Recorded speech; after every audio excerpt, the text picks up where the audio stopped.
Hey guys, কি খবৰ আজি আপোনালোকৰ মাজলৈ এটা নতুন ভিডিও লৈ আহিছো যদি ভিডিওটো চাই ভাল লাগে like comment share and subscribe কৰি দিব বুলি নকবা মাজনী দেখিলে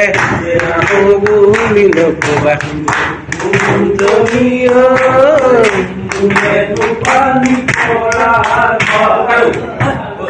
পানী তুলি থাকোতে কুন্দনি কুন্দনি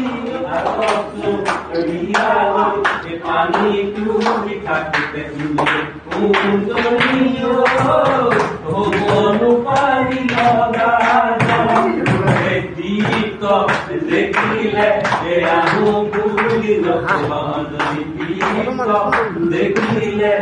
আহো বুলি নকবা কুন্দনি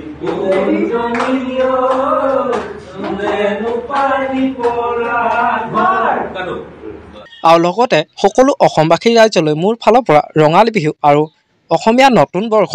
শুভেচ্ছা জ্ঞাপন কৰিলো তোমাৰ বাবে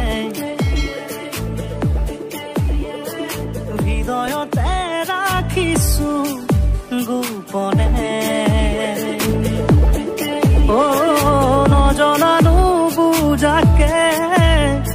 সুমানাহি বুকুতে ভাল পোৱাৰ শিহৰণ